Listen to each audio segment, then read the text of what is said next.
하나님의 은혜가 저와 여러분에게 임하기를 소원하고 축복합니다. 오늘은 거룩한 분노라는 제목으로 함께 말씀을 나누려고 합니다. 하나님께서 이스라엘 백성을 애굽에서 인도해 내시고 시내 산에서 언약을 맺으십니다. 여호와께서 이스라엘 자손의 하나님이 되시고 이스라엘 자손들은 그분의 백성이 되는 것입니다. 하나님께서 시내 산에 강림하사 모세를 부르시고 이 40일 동안 모세와 함께 하시면서 율법을 수여하십니다. 그리고 성막 건축에 관해서 다 명령하시죠. 그 하나님께서 모세를 불러서 모세와 대면하여 하나님의 율법을 수여하시고 성막 건축을 명하시고 있는 그때에 이스라엘 백성들은 뭘 하고 있었죠? 시내산 아래에서 금송아지를 만들어 놓고 그 금송아지를 너희를 애굽에서 인도하여 낸 너희의 신이라 라고 하면서 제사하고 우상을 숭배하고 있는 겁니다. 이에 하나님께서는 진노하셔서 그들을 진멸하시겠다. 그리고 모세 너를 통하여 큰 민족을 이루겠다 라고 말씀하십니다. 하지만 모세가 하나님 앞에 간절히 간구하죠. 당에서 3번을 중보 기도를 하는데 모세가 하나님 앞에 간구하자 하나님께서 뜻을 돌이키십니다. 그 백성에게 내리기로 하셨던 말씀하신 것들을 돌이키사 화를 내리지 않기로 하십니다. 이에 모세가 하나님께서 뜻을 돌이키셨다 하는 말씀을 듣고 몸을 돌이켜서 산에서 내려옵니다. 내려오는 모세의 두 손에 뭐가 들려 있었냐면 하나님이 주셨던 증거판 둘이 들려 있었어요. 이 증거판은 뭡니까? 하나님께서 친히 만드셔서 하나님께서 친히 그 위에 새기신 증거판입니다. 자, 출애굽기 32장 16절입니다. 함께 읽어보겠습니다. 시작. 그 판은 하나님이 만드신 것이요 글자는 하나님이 쓰셔서 판에 새기신 것이더라. 세상에 이와 같은 게 어디 있겠습니까? 유일무이한 겁니다. 하나님께서 친히 만드셔서 하나님께서 친히 새겨주신 거예요. 더군다나 그 위에는 뭐가 새겨졌냐면 십계명이에요. 하나님이 명하신 하나님의 십계명이 새겨져 있는 겁니다. 얼마나 소중한 거예요. 만약에 그 십계명 돌판이 우리에게 주어졌다면, 만약에 우리 교회에 있다면 우리 교회는 세계에서 가장 유명한 교회 중에 하나가 될 걸요. 아마 모르긴 몰라도 수많은 사람들이 그 증거판을 보려고 1년에도 어마어마하게 성지순례를 하겠죠. 이 교회는 하나님의 언약궤 돌판만 있어도 엄청나게 부흥할 겁니다. 소위 말하는. 근데 그렇게 소중한 하나님이 친히 만드셔서 새겨주신 증거판을 모세가 진에 가까이 내려오자 사람들이 금송아지를 만들어 놓고 그 앞에서 춤추고 뛰놀고 노래하고 우상 숭배하는 걸 보고 어떻게 합니까? 산 아래로 던져서 깨뜨려 버립니다. 자, 출애굽기 32장 19절입니다. 진에 가까이 이르러 그 송아지와 그 춤추는 것들을 보고 크게 노하여 손에서 그 판들을 산 아래로 던져 깨뜨립니다. 모세가 잘한 거예요? 잘못한 거예요? 아무리 화가 나도 그렇지 어떻게 그걸 깨뜨린단 말이에요. 하나님이 그냥 명령하셔서 우리가 만들고 우리가 새긴 거라 해도 귀한 건데 하나님이 친히 만드셔서 하나님이 친히 새겨주신 것을 던져서 깨뜨려 버린 거예요. 모세가 화를 참지 못했던 것일까요? 모세의 이런 행위가 정당한 것일까 하는 겁니다. 돌판을 깨뜨렸다라는 것은 그냥 돌판이 깨진 게 아니고요. 하나님과의 언약이 깨어짐을 의미하는 겁니다. 하나님과 이스라엘 백성 사이에 언약을 기록한 거예요. 내가 너희를 애굽에서 인도해 냈다. 너희는 나의 백성이 되고 나는 너희의 하나님이 되리라. 네, 그러겠습니다. 하나님과 백성 사이에 약속한 거예요. 언약을 맺은 거예요. 이게 그 증거로 하나님의 명령을 기록한 게 증거판입니다. 그래서 왕 대신 하나님께서 그 백성으로 마땅히 지켜야 할 명령과 규례를 주신 거예요. 이제 백성들은 우리는 하나님의 백성입니다 라는 증거로 그 하나님의 명령을 따르는 거예요. 이게 언약이 이루어지는 건데, 근데 그 명령과 규례를 담은 증거판을 깨뜨려 버렸어요. 이는 언약의 파기를 의미한다 하겠습니다. 언약이 깨어진 걸 의미한다고 하겠습니다. 금송아지 우상 숭배로 인해서 하나님과의 언약이 파기된 거예요. 하나님이 왕 되시고 우리는 그분의 백성이라는 언약이 파기된 거예요. 왜냐하면 증거판 위에 새겨진 게 뭐라고요? 십계명이죠. 십계명에 있어서 가장 중요한 핵심이 뭐예요? 첫째가 뭐예요? 너는 나 외에 다른 신을 내게 두지 말지니라. 그리고 우상을 만들지 말라는 거예요. 이 가장 중요한 핵심 계명을 어긴 거예요. 그러니까 언약이 깨진 거죠. 그러니까 그래서 모세는 증거판을 들어서 산 아래로 던져서 깨뜨린 거예요. 너희의 우상 숭배로 인해서 언약이 깨어졌다라는 것을 표현하는 겁니다.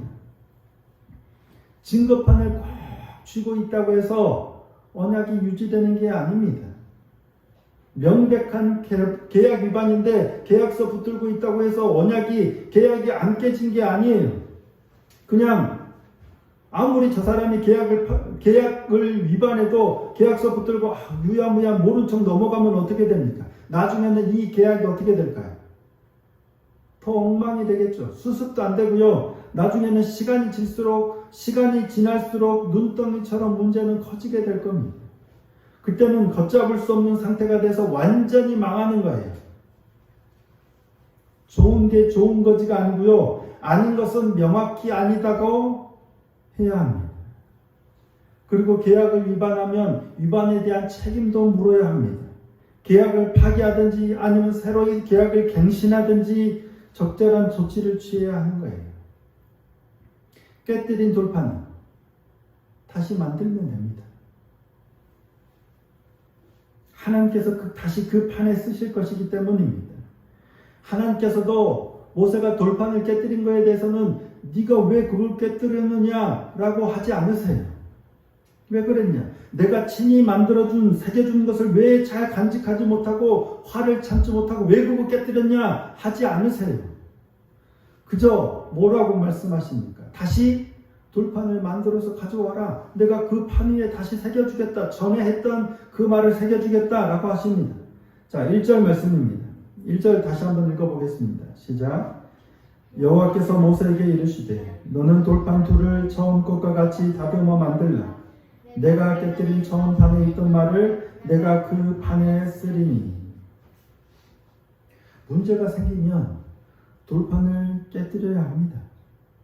돌판이 소중하다고 돌판 꼭 붙들고 있으면 계약이 여전히 유지되는 게 아니고요. 문제는 안에서 골마갈 뿐입니다.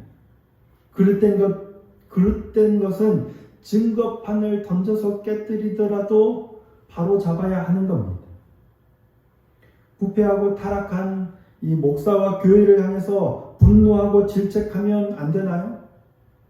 오늘날 수많은 성도들, 목사님들도 그렇지만 수많은 성도들이 교회를 향하여 타락한 목사들을 향하여 뭐라고 하면 그러지 말라고 합니다. 그래서는 안 된다라고 합니다. 목사가 명백한 범죄를 저지르고 교회가 그릇된 길로 가는데 성도가 침묵하고 있어야 하나요?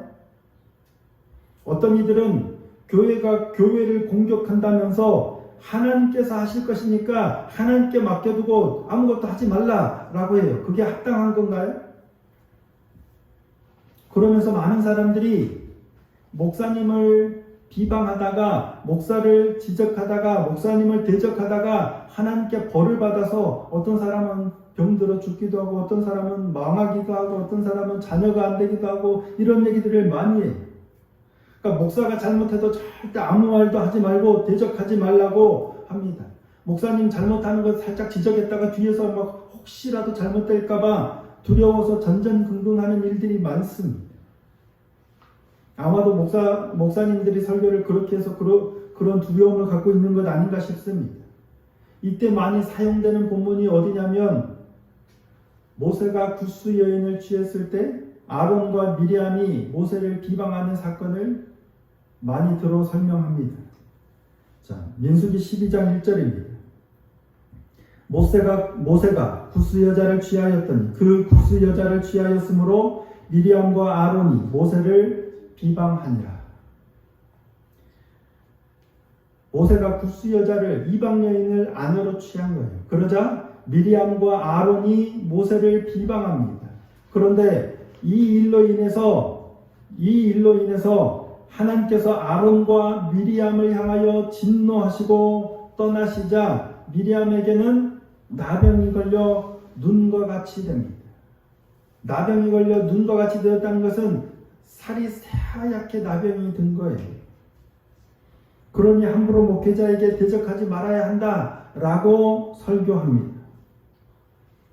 아론과 미리암이 모세의 잘못을 지적했기 때문에 하나님께서 진노하시고 미리암에게 질병, 나병을 내리신 건가요?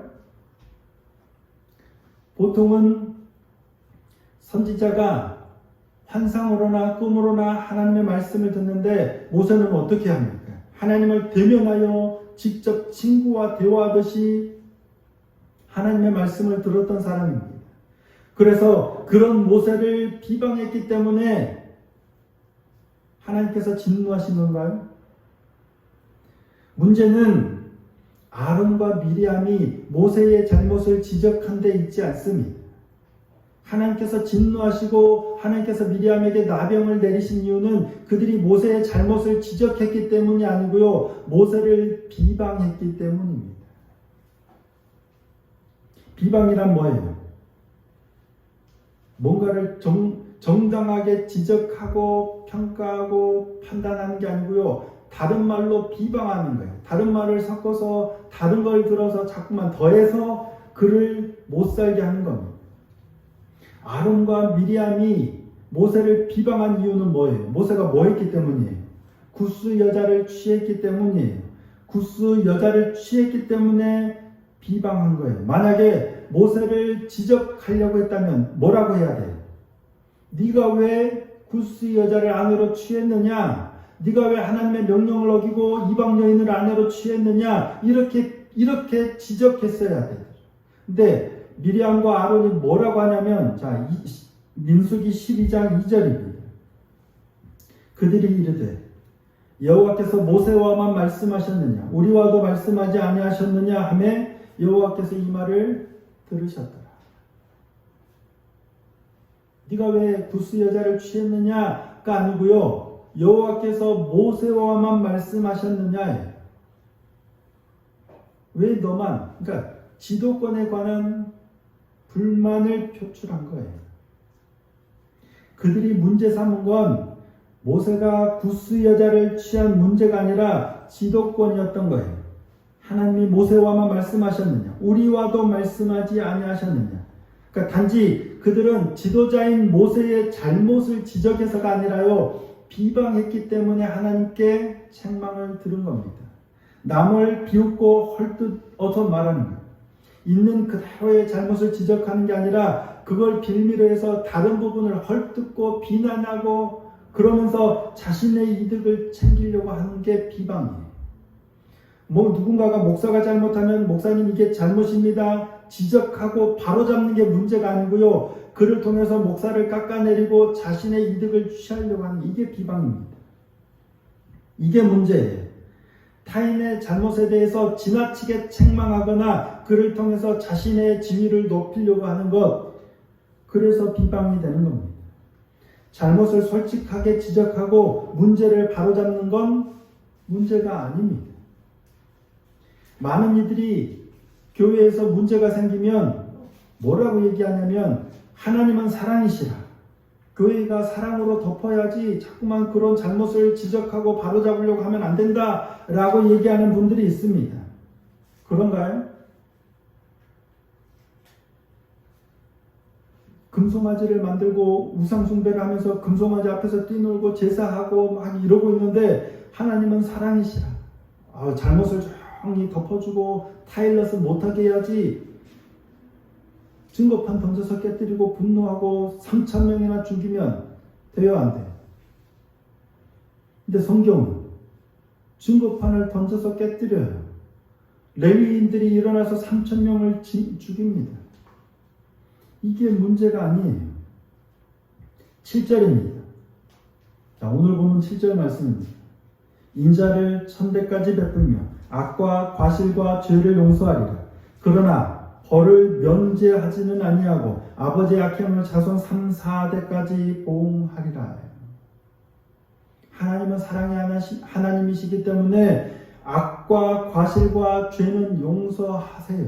하지만 동시에 정의의 하나님이시요 공의의 하나님이시기 때문에 벌을 면제하지는 않으세요. 사랑의 하나님이시라 그들을 용서하시긴 하지만 죄를 지은 이들을 벌하세요. 증거판을 던져서 분노를 표하시고 거룩하게 분노하고 그들을 3,000명을 죽이십니다. 죄를 용서하시되 벌을 면제하지는 않으시는 하나님이십니다. 사랑을 얘기하면서 잘못을 무조건 덮어줘야 한다는 이들은 하나님을 잘 모르는 겁니다. 하나님을 온전히 알지 못할 때 우리가 이와 같은 실수를 범하는 겁니다. 하나님은 사랑의 하나님이시지만 동시에 공의의 하나님이시라는 사실을 기억해야 합니다. 하나님은 사랑으로 죄를 당연히 용서하시지만 그 죄를 그냥 유야무야 덮으시는 하나님이 아니세요.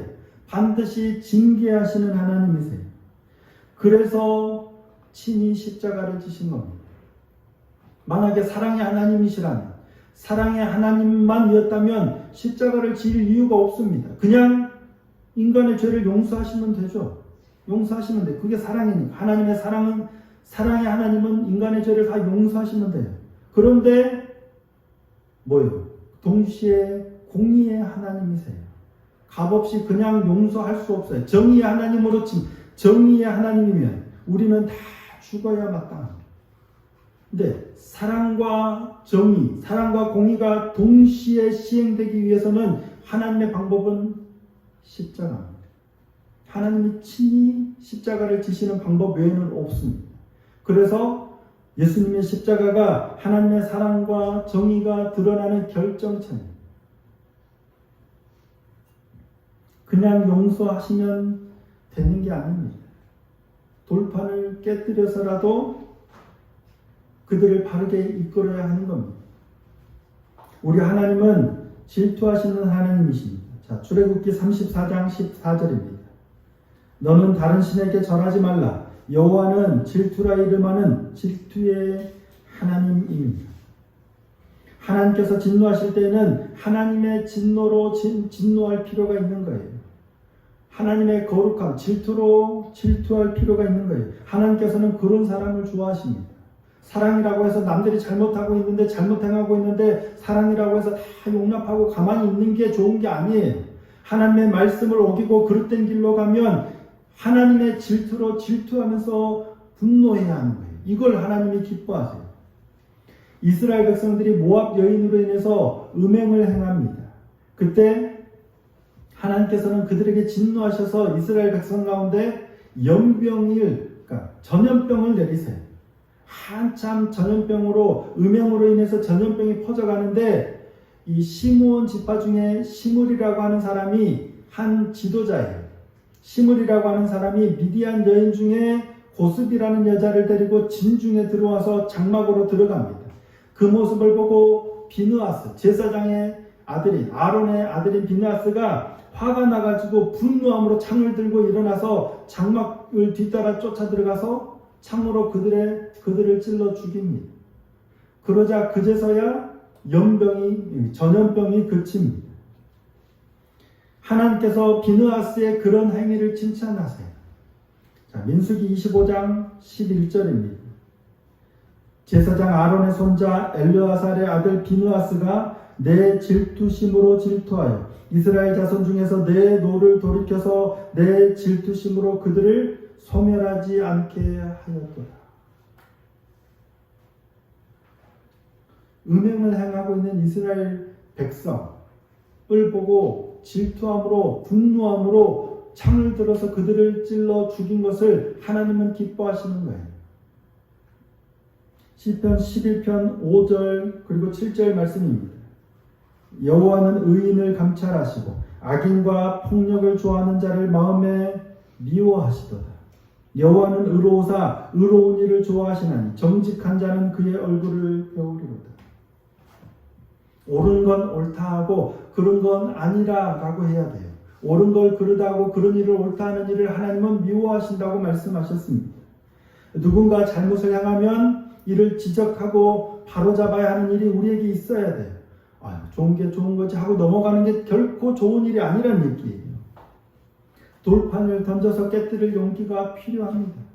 그릇된 일이 있다면 하나님의 언약을 깨뜨리는 것처럼 증거판을 던져서 깨뜨릴 용기가 필요해요. 그렇게 해서라도 바로잡는 일이 필요합니다. 다만 그냥 돌판을 깨뜨리는 것으로 끝나서는 안 되고요. 돌판을 다시 다듬어 만들어서 하나님께로 가지고 올라가는 게 필요합니다. 그래야 하나님께서 그 돌판에다가 다시금 말씀을 새기죠. 우리가 문제는 돌판을 그냥 던져서 깨뜨리는 것으로 우리의 분노를 표출하니까 그걸로 끝나니까 문제예요. 나만 정의롭다라고 생각하고 내가 옳다라고 생각하고 누군가의 잘못을 지적하고 돌판 깨뜨려서 너 잘못했다라고 하는 것에서 끝나기 때문에 문제입니다. 지적하고 그릇된 것은 바로잡되 다시금 돌판을 다시금 다듬어서 만들어야 해요. 하나님이 내게 뭐라고 말씀하시는지 하나님의 명령을 다시금 하나님이 새기시도록 우리가 돌판을 다시 다듬어 만드는 게 필요합니다. 이게 거룩한 분노예요. 이 돌판을 다듬어 만들지 않으니까 거룩한 분노에서 지나서 비방하고 책망하고 우리의 의를 세우는 겁니다. 돌판을 깨뜨리되 거룩한 분노가 되기 위해서는 다시금 말씀을 새길 수 있도록 돌판을 다듬어서 우리가 만들어야 하는 거예요. 전에는 하나님께서 다 돌판도 하나님께서 만들어서 그 위에 말씀도 새겨주셨지만 이제는 아닙니다. 우리가 돌판을 다듬어서 만들어서 하나님께로 가지고 올라가야 합니다. 그러면 하나님께서 그 돌판에 새겨주시는 겁니다. 저와 여러분이 기억해야 할 것, 사랑과 정의는 늘 공존해야 하는 겁니다. 사랑만 해도 안 되고 정의만 주장해도 안 되고요. 사랑과 정의를 공의 함께 가지고 가야 합니다. 근데 이게 우리의 인간의 이성과 인간의 의지로는 불가능합니다. 정의를 추구하되 증거판을 깨뜨려서 정의를 추구하다 보면 사랑을 잃어버려요. 사랑을 추구하다 보면 정의가 상실되어 버립니다. 그래서 늘 우리는 하나님의 말씀 앞에서 하나님이 뭐라고 말씀하시는지를 듣기 위해서 돌판을 만들어서 늘 가지고 나가야 하는 거예요. 그럴 때 하나님께서 그 우리의 마음판에다가 하나님의 명령을 새기고 하나님의 정의와 사랑을 이루어가게 하시는 겁니다. 오늘도 우리의 삶을 좀 돌아보기를 원합니다.